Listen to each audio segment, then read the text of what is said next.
thank you so much for joining us today in the very first episode of VFIS Talk with the topic Becoming a Teacher, a Never-Ending Journey. And invited to our VFIS Talk today. So I would introduce the first one is Miss Như Pham. She's a class teacher, economics teacher. She have Bachelor of Art in English, Linguistics, and Literature, University of Social Science and Humanities of Ho Chi Minh City.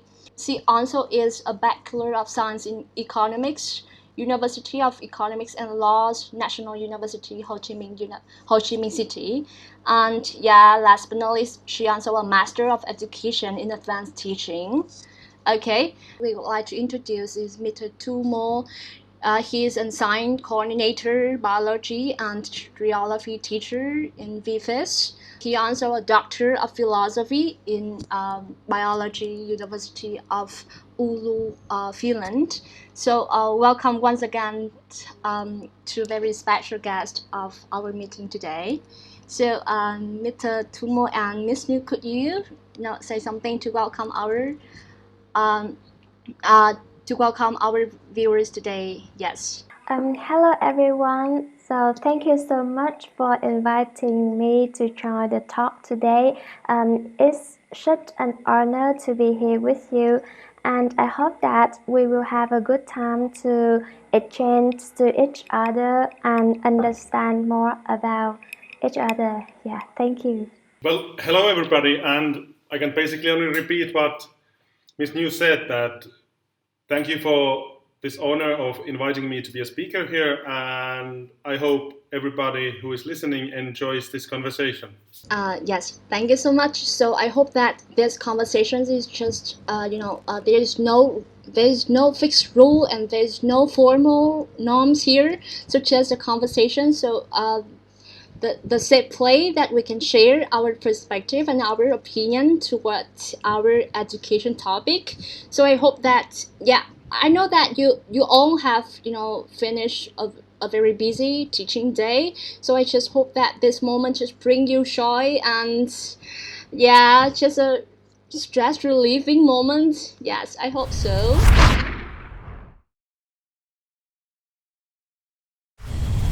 Okay, something related to our topic today. As you have known, this is becoming a teacher, a never-ending journey. So, firstly, I just really curious about your definitions of teacher. Yes, as a teacher. So, what is your definition about teacher? Yes. I guess Mr. Tumo will say lady first, so I will go first. So, I agree with the Vietnamese idioms that nhất tự vi sư, bán tự vi sư. So just mean a person that teach you just one word will be your teacher. Yes, and for that definition, I think that a teacher can be anyone who can help a student to acquire knowledge. So he or she will be a teacher. Well, I agree on that. Like, in my opinion, teacher is somebody who enables learning. So that is very old-fashioned view of teaching, that teachers would just teach and put information to the brains of children. But like Ms. New said, that teacher is a person who makes somebody learn, acquire new knowledge. And the best teachers make students learn themselves. And that is my answer. I agree with Ms. New. Okay. I love your addition that a good teacher helps the student learn by themselves. Yes. So the second question, okay. I really curious about your journey to become a teacher. Why did you choose to be a teacher? And if you could go back in time, what could you change or choose differently? Yeah. Well, maybe we do this in turns, and I start this time. So basically, I have been teaching my whole life. So when I was just preschool, or not maybe preschool, but elementary school student, I was really interested in mushrooms. And me and my mother went to mushroom picking courses, and I learned them really fast. So I was, even at that age, I was helping the teacher to teach the other people, adults. I was teaching adults as an elementary school student, actually. And then in middle school, I was already involved in the after school activities for the elementary school students. So I was having this club for elementary school students when I was in middle school.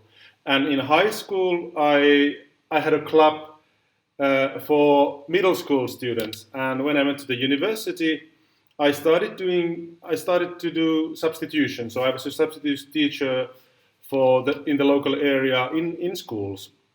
And but my story kind of differs, because even though I have been teaching all my life in the university, I've always been interested in science and nature, in biology, geography, chemistry, physics, mathematics.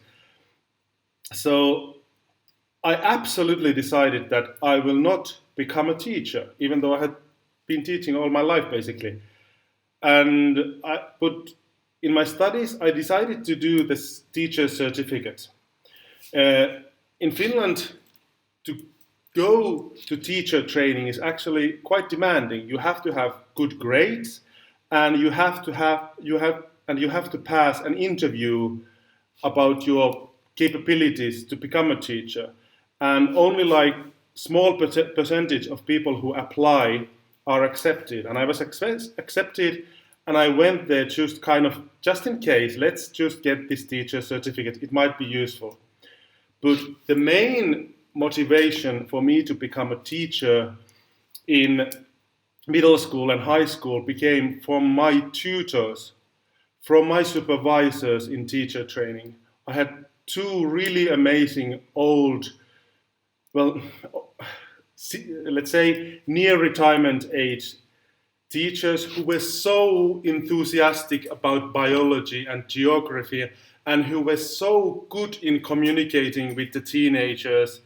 And they encouraged me, and when I had my training lessons, they always encouraged me and told how good I did, and complimented me that I have a really good connection with the children. So actually, that was the point when I knew that, okay, well, I actually like this, and even my supervisors think that I'm doing a good job. So maybe this is one option. Of course, after my master's degree, I did a doctor's degree also, but after that, I've been teaching full time. So that is my journey in short. I really admire your journey, and yeah, thank you so much for your passion in teaching. Okay, how about Miss New? I have heard about your story related to your father. Yes, yes, your father was your motivation to become a teacher. So, could you share a little bit about your journey as well as your father? Yes. Yeah, actually, there are several reasons for me to become a teacher. The same as you, and maybe everyone has a teacher who inspired them a lot in their life, just like Mr. Tumu also have one. And I have one also, so she is the math secondary teacher, and I feel inspired by her job. So what she did to me make me feel interested in teaching. And as you said, yeah, my father motivated me a lot. So he is a doctor. Maybe he was a doctor, and he tried to help people. And you know, one more special story about myself. I was adopted, so I have adopted mom. Yes, and my education was funded for 14 years, so until I finished my university degree. So I just that education can help students to have a better life. So I just want to play a part to give them the best of education that they don't have enough money to get access to it. Yeah. So that's why I became a teacher, and actually I did tutoring job since I was in university, and I love that job, so I keep doing it. I just feel that I always love teaching and to find the ways to improve my English and then apply to be the TA in international school. Yeah, so that's all about my story. Okay, a very long journey, I guess so. So you have not just knowledge related to teaching, but also the real practice, the real experience in the real life. Yes, so I believe that this could be your strengths, and in teaching that you can share the real practice, the real experience to your students. Yes, okay. Thank you so much for your sharing. Okay, so yes, I believe that all of us also have a motto in life, especially in our teaching career. So if there are three mottos about your teaching, so what would it be? Yeah. I think one will be enough. You know, yeah, so I'm not sure if you still remember, but our first VFIS principal is Mr. Mika, and before he left Vietnam, so he said to the Vietnamese teacher that without making connection to students, so no teaching ever happened. Yeah, I agree with that from my experiences and failures. So, if you have a good relationship with your students, you understand them, so you can teach them much better. But if you don't understand them at all, or or maybe they just don't follow your instructions, so learning would be very difficult. And that's also my teaching philosophy. I spend quite a lot of time in making good connections with my students before I can teach something. Okay, so your teaching philosophy, also the motto in teaching of yours would be understanding, have good understanding about your students, right? Okay, so meaningful. Okay, so Mr. Tumo, what is your motto in teaching? Well, first of all, of course, I agree with all that you said again, and I have been thinking about this a bit, and it's really difficult because I don't consider that having teaching is such a big thing that just kind of making a short motto out of it is super difficult.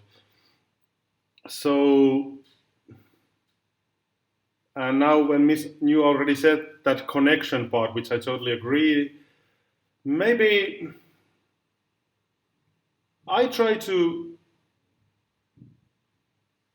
have a good atmosphere, a good humor in the classroom. And I think that allows better learning. So I'll go with that one. Okay, so you mean that you mentioned that apart from connection with a student in the class is an important thing. You also mentioned the humor in the class, right? So yeah, I couldn't agree more because I just remember the time that that I was a student in the class. I really like and I really love the teacher that can bring the joy to the class, and we just we just can break the stressful atmosphere in the class, right? So yeah, this is also help us to have better connection to each other in the class.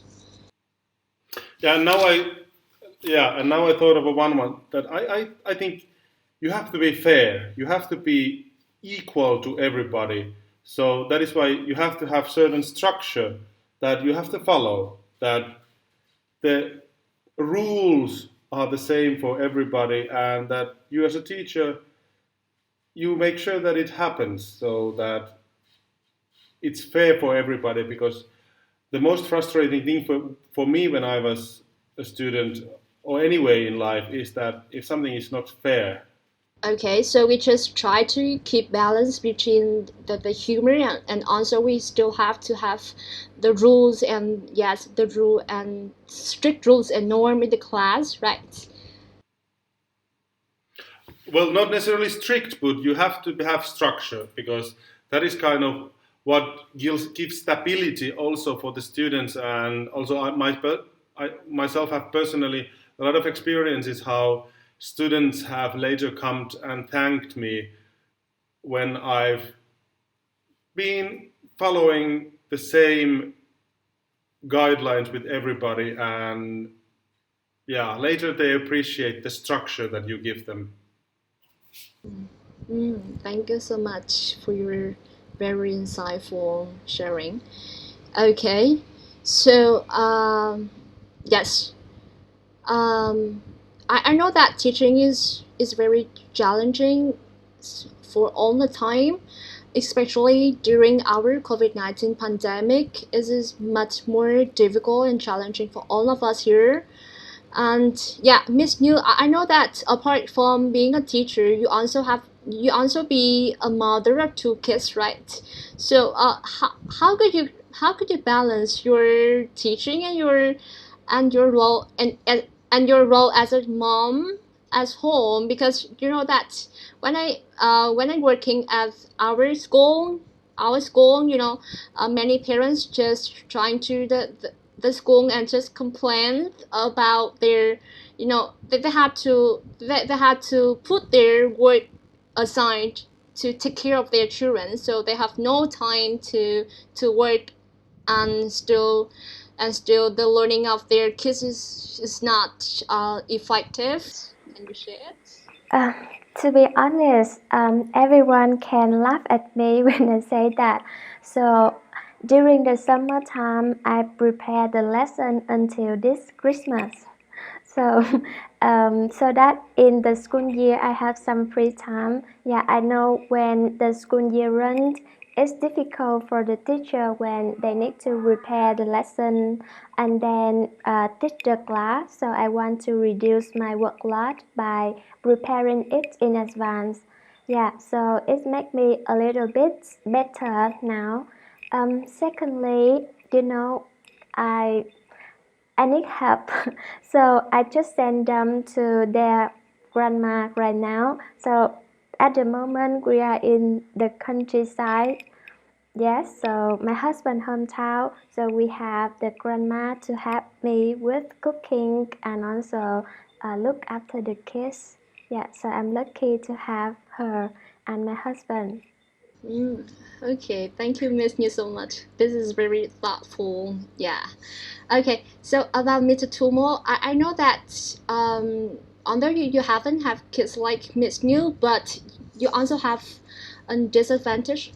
You have been in your country in Finland. How could you keep your teaching hour according to follow the Vietnamese hour? Yes.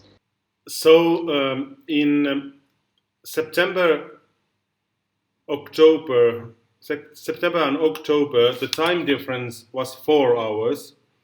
So when school started in Vietnam at 8 o'clock, it was 4 o'clock in the morning for me. And a few days in November, uh, it was 3 o'clock for me because in Finland we still follow this stupid daylight saving time so that we change the clock twice a year. I'm really happy that you don't do that in here in Vietnam. So instead of going to bed at 10 or 11, I just need to go to bed at 8 o'clock. And then I could have my about 7 hours of sleep.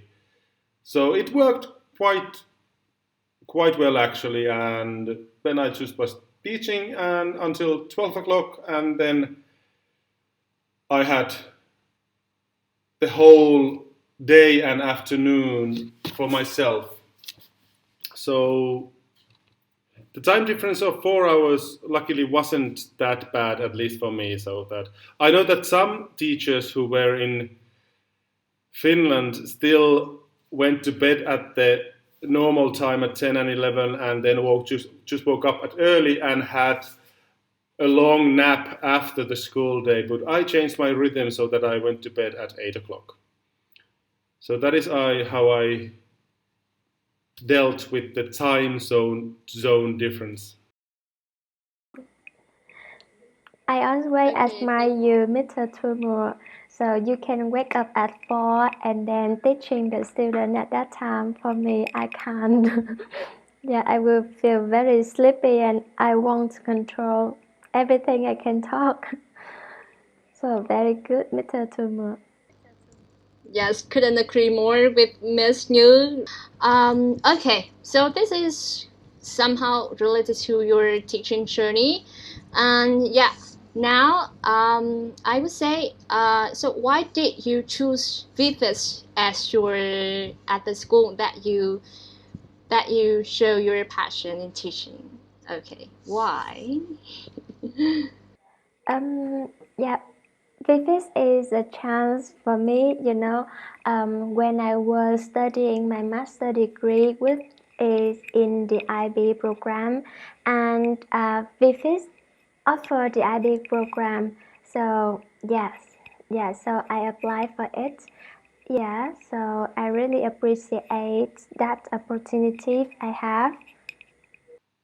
For me, the motivation to find work abroad came from the fact that I come from the northern Finland, so the very north, and there we have really long and dark winters. And the last few years, I've been kind of struggling with the darkness of winters. You would think that I'm a Finn, I grew up there, I would be used to it, and I'm used to really cold. And then just by chance, I heard about this school from my cousin and her husband. So they are elementary school teachers in Finland, and they just mentioned to you that there's this one opportunity that you should try to apply. So I applied, and here I am for the second year, and I'm really happy to be here in the tropical climate and tropical light in the winter time. So with this, we have to say that this is the first school in Southeast Asia, right? The first Finnish school, and I'm sure that every Vietnamese teacher curious about Finnish education. So yeah, that's also one reason for me to try to apply here to find out more about the Finnish education, why it is so successful. And certainly, we feel proud when we belong to the Finnish school. Yeah, I think so. Well, I'm really happy to hear that. Of course, I'm really happy to work with these amazing Vietnamese colleagues we have, and it's just been overwhelming to see how talented and knowledgeable teachers the Vietnamese teachers who are at VFIS are, so that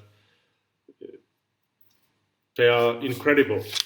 So, okay, still related to VFIS. So, could you tell us more about your, one experience that you have with your VFIS teacher that made you, couldn't forget?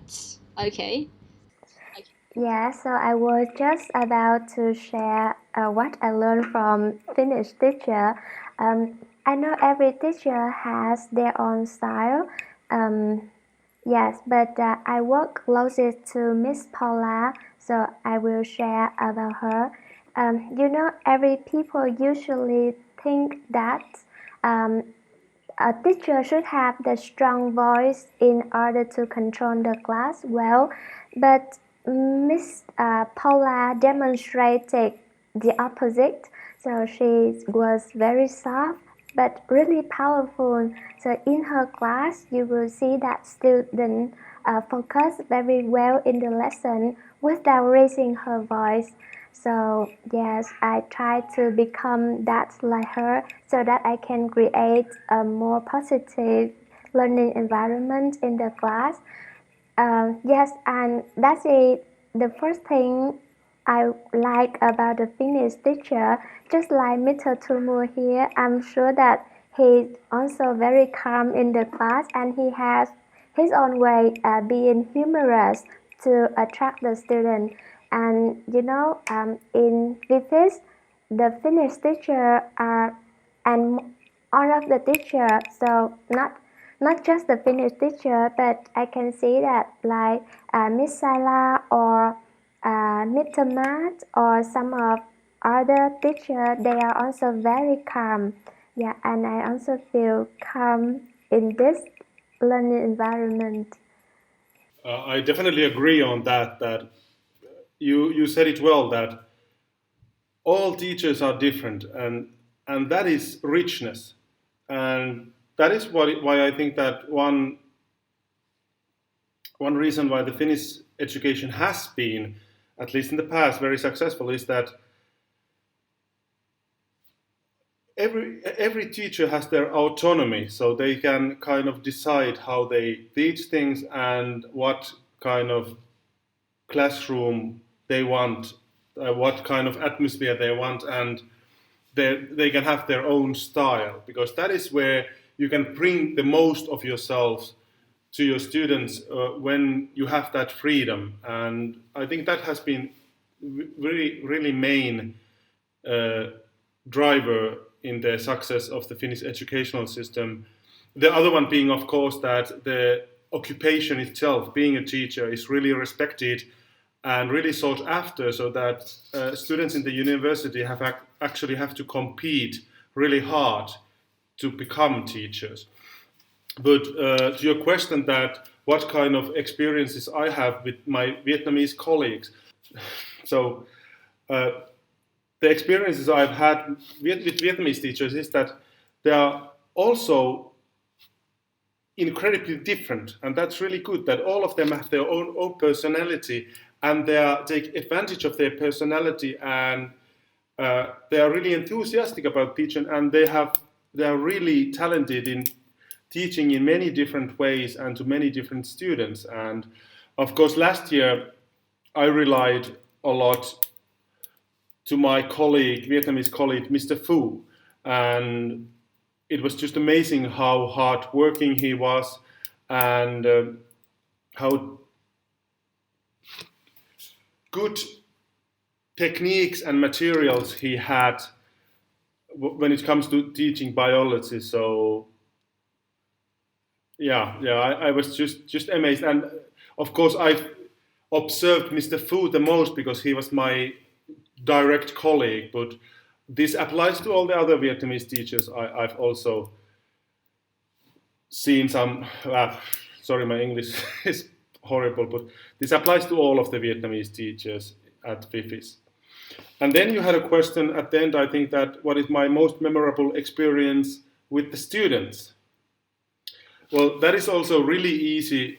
Of course, there's been a lot of memorable moments, but it was exactly a year ago, on the Vietnamese Teachers' Day last year. This group of kids brought me 3 reptiles.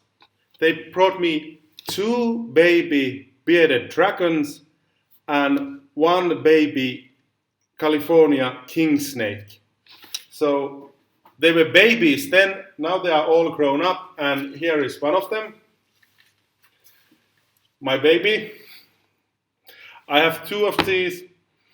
Unfortunately, during summer, the baby king snake died when it was taken care of here in Saigon, but that's life. Sometimes they don't make it, but this big boy was just a little baby when the students gave it to me, and here it is now, so beautiful and really gentle boy. And I've got another one over there.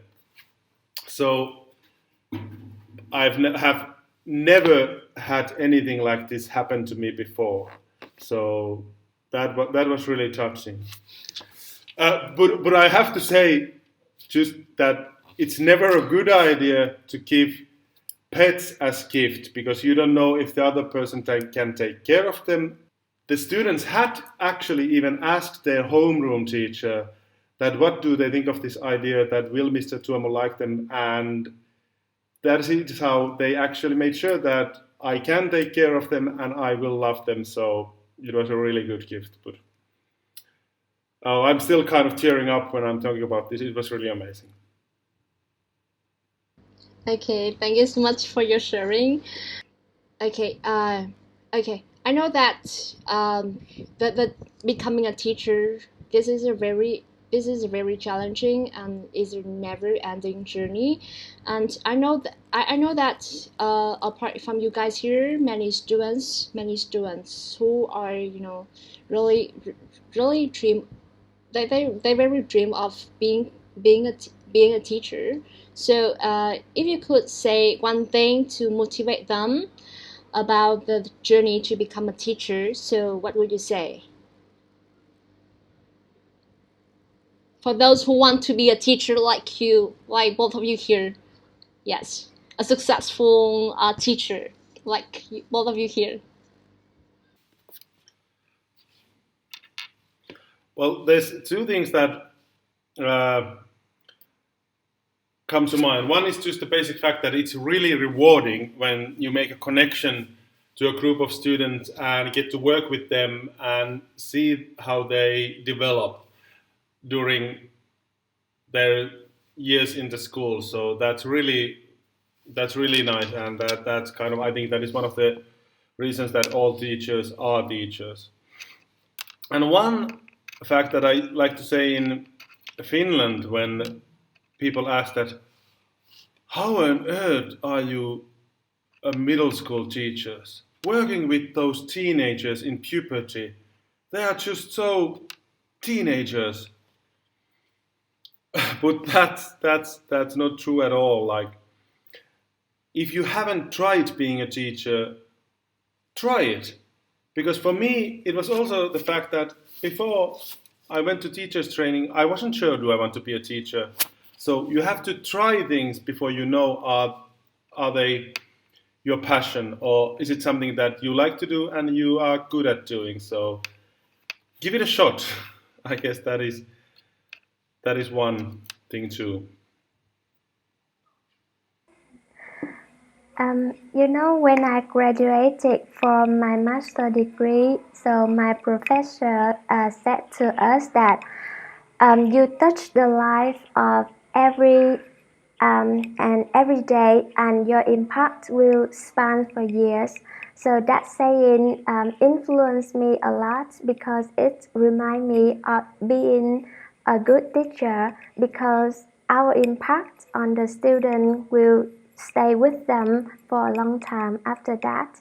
Yeah, so that's saying I also want to share with maybe teacher Jenny and everyone here. Okay, thank you so much for your for your for your very meaningful message for those who want to be a teacher, and yes, I hope that will be their motivation to keep their belief in themselves as well as as well as their career journey. So last but not least, we just in this meeting today to celebrate our upcoming Vietnamese Teachers Day, we would like to, express our appreciation to what not just Vietnamese teachers, but also the teachers in the world, and especially the teachers in our VFIS school. Our great appreciation to what your great contribution to education and nurturing the kids to become the better version of themselves.